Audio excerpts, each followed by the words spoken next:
سورہ ابراہیم کی آیت نمبر 22،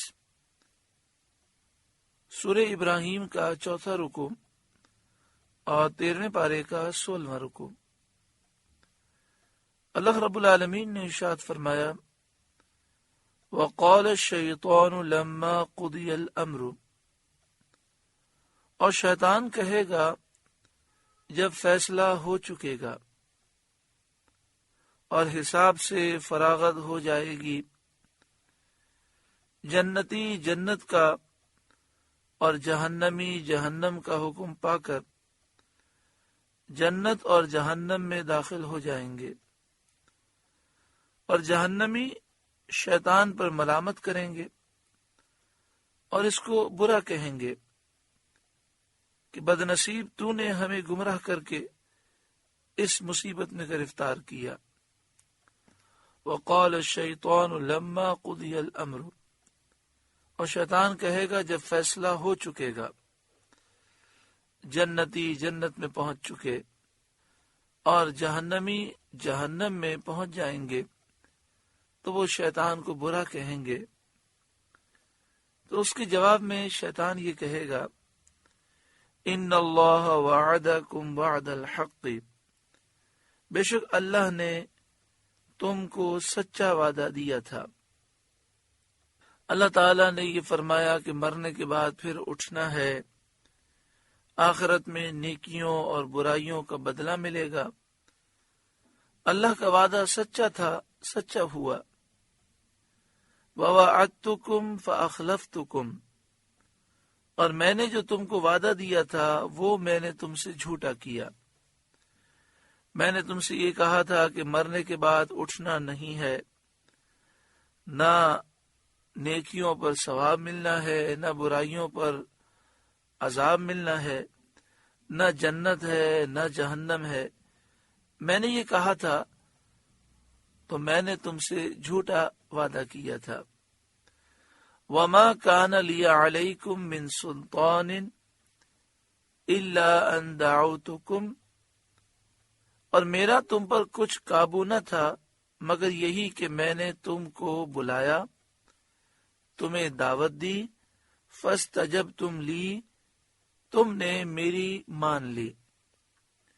شیطان یہ کہے گا کہ میں نے تمہیں اپنے اتباع پر مجبور نہ کیا تھا، مجھ میں اتنی طاقت نہ تھی کہ میں تمہیں زبردستی گناہوں کی طرف اور کفر کی طرف لے جاتا۔ میں نے تو صرف تمہیں مشورہ دیا، تمہیں اپنی طرف بلایا اور تم نے میری بات مان لی۔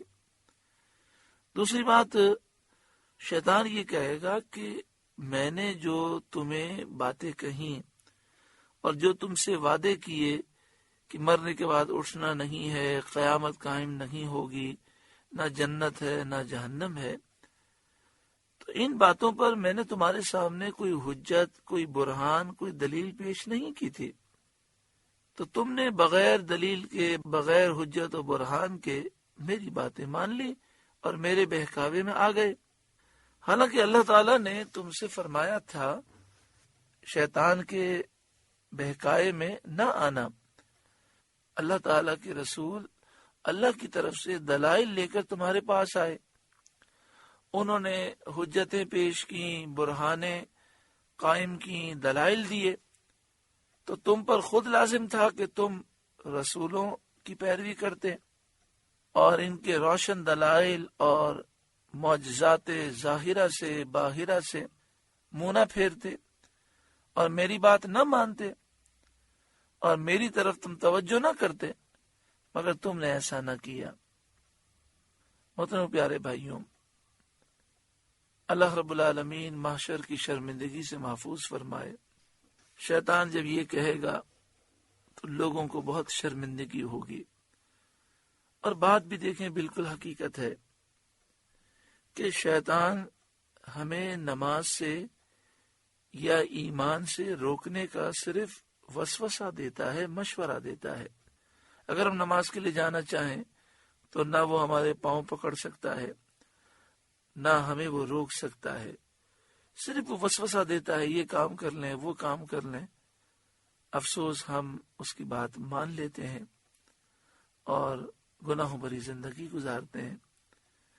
شیطان کو کوئی ایسی طاقت تو حاصل نہیں جو بیچ میں کھڑا ہو جائے اور کہے کہ میں آپ کو یہ نیک کام نہیں کرنے دوں گا۔ صرف وہ ایک خیال ذہن میں ڈالتا ہے۔ پھر شیطان کی باتوں پر شیطان کے پاس کوئی دلائل بھی نہیں ہے۔ اللہ رب العالمین نے قرآن نازل کیا، اس کے محبوب کو ہمارے درمیان بھیجا، نبی اکرم صلی اللہ علیہ وآلہ وسلم نے اتنی پیاری پیاری باتیں ارشاد فرمائیں۔ پھر ہم اپنی آنکھوں سے دیکھ رہے ہیں کہ جب ہم اللہ اور اس کے رسول کی فرمانبرداری کرتے ہیں، عبادت کرتے ہیں، اچھی زندگی گزارتے ہیں، کتنا سکون ملتا ہے، کتنا چین نصیب ہوتا ہے، کیسی غیبی مدد ہوتی ہے، کیسی برکتیں ہوتی ہیں۔ اور ہم اپنی آنکھوں سے دیکھتے ہیں کہ جب ہم گناہ کرتے ہیں تو گناہوں کی کیسی نحوستیں آتی ہیں۔ اس کے باوجود افسوس اگر ہم شیطان کی باتیں مانیں۔ شیطان پھر کہے گا فَلَا تَلُومُونِي وَلُومُوا أَنفُسَكُمْ، تو اب مجھ پر الزام نہ رکھو، خود اپنے اوپر الزام رکھو، مجھے ملامت نہ کرو، اپنے آپ کو ملامت کرو، کیونکہ میں دشمن ہوں اور میری دشمنی ظاہر ہے۔ تو جب میں تمہارا دشمن تھا، میری دشمنی ظاہر تھی، تو دشمن سے خیر خواہی کی امید رکھنا ہی بیوقوفی اور حماقت ہے۔ تو تم نے مجھ سے خیر خواہی کی امید کیوں رکھی؟ میری بات کیوں مانی؟ میں نے تمہیں کیا دیا تھا؟ تمہارے رب نے تمہیں زندگی دی، ساری نعمتیں دی، لیکن تم نے اپنے رب کی بات نہ مانی اور میری بات مانی۔ ما انا بمصرخکم وما انتم بمصرخی، نہ میں تمہاری فریاد کو پہنچ سکوں نہ تم میری فریاد کو پہنچ سکو، یعنی میں تمہاری مدد نہیں کر سکتا اور آج تم میری مدد نہیں کر سکتے۔ انی کفرت بما اشرکتمونی من قبل، وہ جو پہلے تم نے مجھے شریک ٹھہرایا تھا میں اس سے سخت بیزار ہوں۔ شریک ٹھہرانے سے مراد یہ ہے کہ مشرکین نے جو بتوں کی پوجا کی شیطان کے کہنے پر کی، اسی طرح شیطان کی باتیں ماننا اور رب کے حکم کے مقابلے میں شیطان کی باتوں کو فوقیت دینا واقعی بہت بڑی نادانی ہے۔ ان الظالمین لهم عذاب علیم، بے شک ظالموں کے لیے دردناک عذاب ہے۔ وَأُدْخِلَ الَّذِينَ آمَنُوا وَعَمِلُوا الصَّالِحَاتِ جنات، اور وہ جو ایمان لائے اور اچھے کام کیے وہ جنتوں میں داخل کیے جائیں گے۔ تجری من تحتها الانہار، جن کے نیچے نہریں رواں دواں ہیں۔ خالدین فیہا، ہمیشہ ان میں رہیں گے۔ بِإِذْنِ ربہم، اپنے رب کے حکم سے۔ تحیتہم فیہا سلام، اس میں ان کے ملتے وقت کا اکرام سلام ہے، یعنی ان کی تعظیم سلام کے ساتھ کی جائے گی،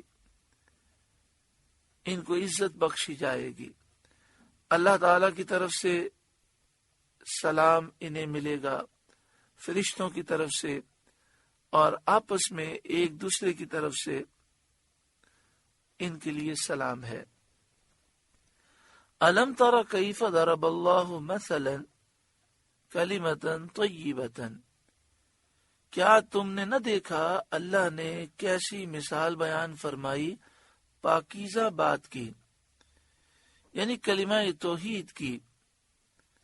اللہ تعالیٰ نے کیسی مثال بیان فرمائی کہ جب کوئی شخص کافر ہو اور کلمہ طیبہ پڑھے، کلمہ توحید پڑھے، مسلمان ہو جاتا ہے، پھر مسلمان ساری زندگی اس کلمے سے پیار کرتا ہے اور اس کلمے کا نور اس کے لیے قبر اور آخرت میں بھی نور کا باعث ہوتا ہے۔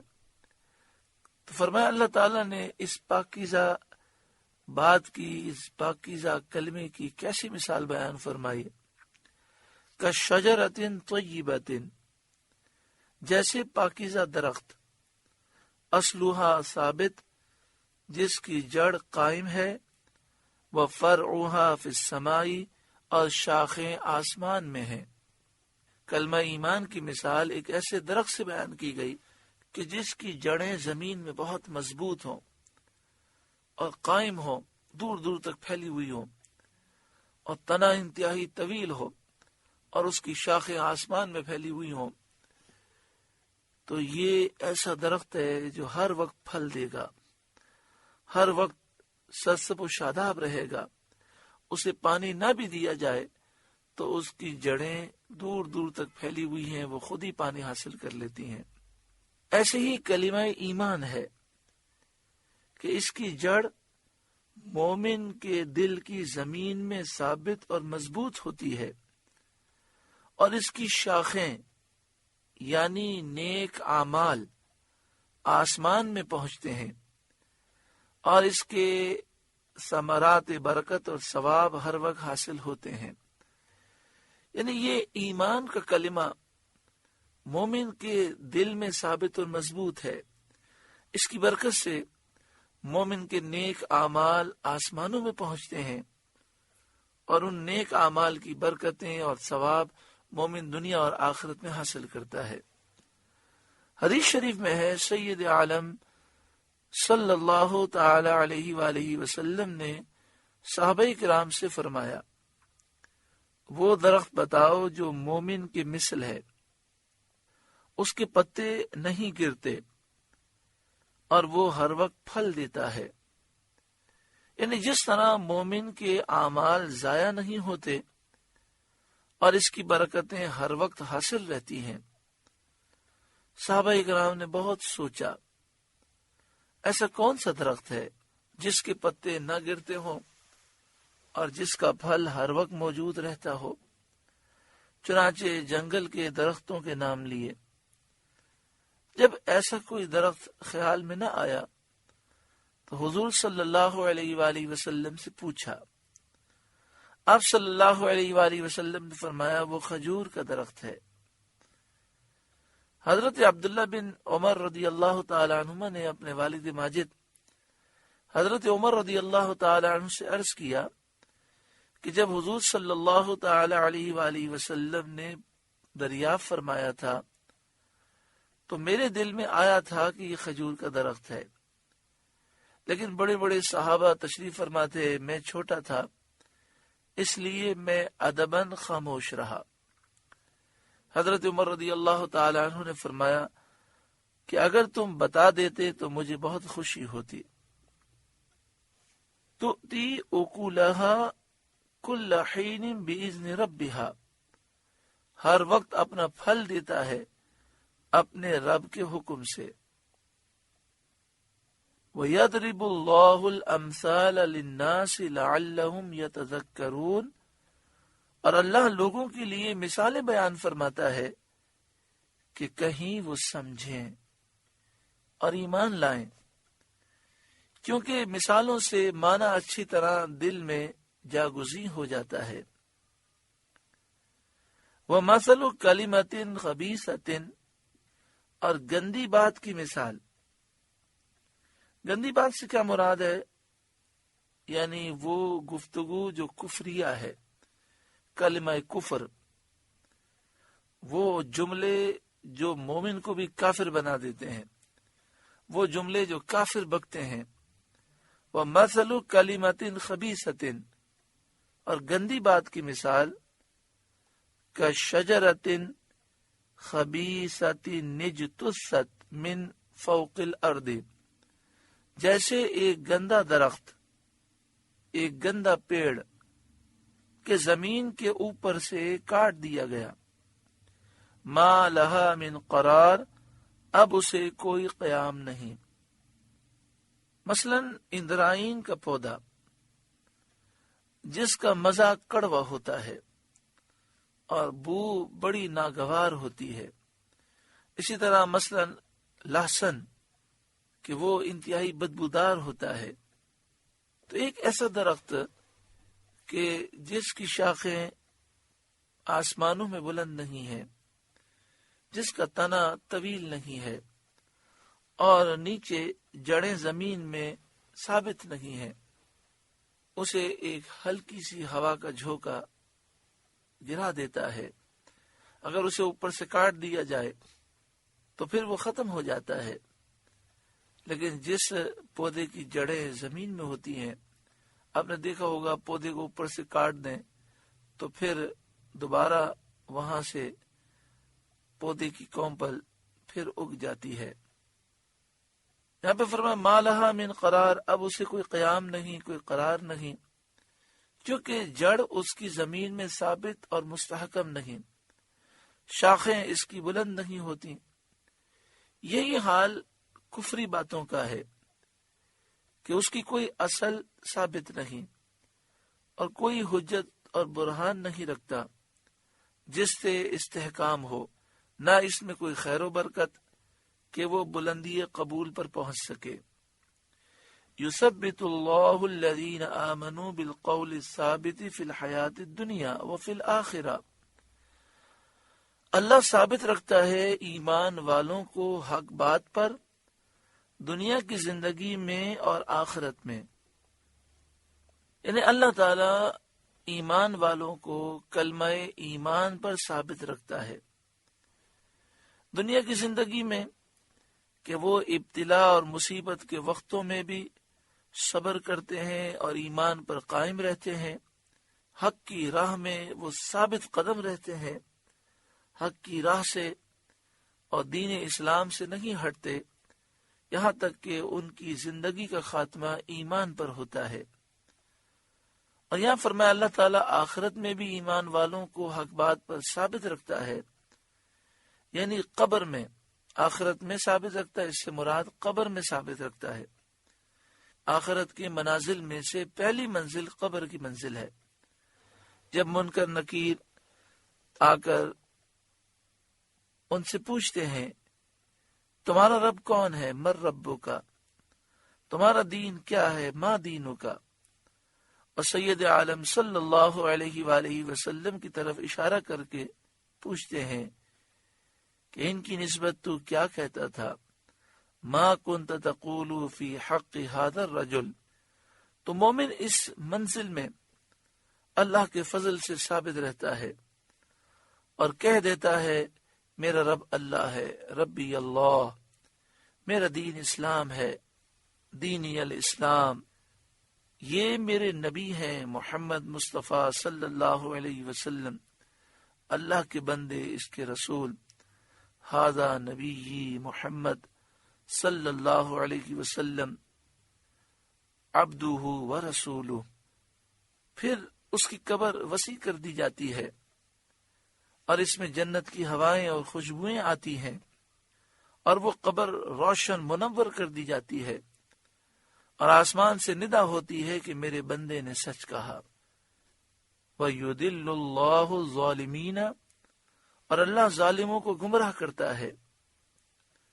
وہ قبر میں منکر نکیر کو جواب صحیح نہیں دے سکتے، اور ہر سوال کے جواب میں یہی کہتے ہیں ہائے ہائے میں نہیں جانتا، ہئی ہاتھا لا ادری۔ آسمان سے ندا ہوتی ہے میرا بندہ جھوٹا ہے، اس کے لیے آگ کا فرش بچھاؤ، آگ کا بچھونا، دوزخ کا لباس پہناؤ، جہنم کی طرف دروازہ کھول دو، اس کو جہنم کی گرمی اور جہنم کی لپٹ پہنچتی ہے، اور قبر اتنی تنگ ہو جاتی ہے کہ ایک طرف کی پسلیاں دوسری طرف آ جاتی ہیں، عذاب کرنے والے فرشتے اس پر مقرر کیے جاتے ہیں جو لوہے کے گرزوں ہتھوڑوں سے مارتے ہیں۔ اعاذنا اللہ تعالی من عذاب القبر وثبتنا علی الایمان، اللہ تعالی ہمیں عذاب قبر سے محفوظ فرمائے اور ہمیں ایمان پر ثابت قدمی عطا فرمائے۔ وَيَفْعَلُ اللَّهُ مَا يَشَاءُ، اور اللہ جو چاہے کرے۔ سورہ ابراہیم کا چوتھا رکوع مکمل ہوا۔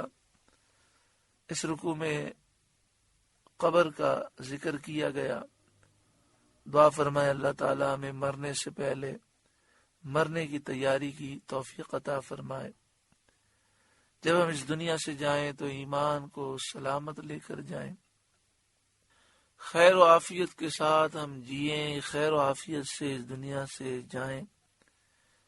جب دنیا سے جائیں تو اللہ راضی ہو، اس کے محبوب راضی ہوں۔ اللہ تعالی ہمیں ایسی شاندار رشک بھری شہادت نصیب فرمائے۔ اللہم ارزقنا شہادتا فی سبیلک واجعل موتنا فی بلد حبیبک صلی اللہ علیہ وآلہ وسلم۔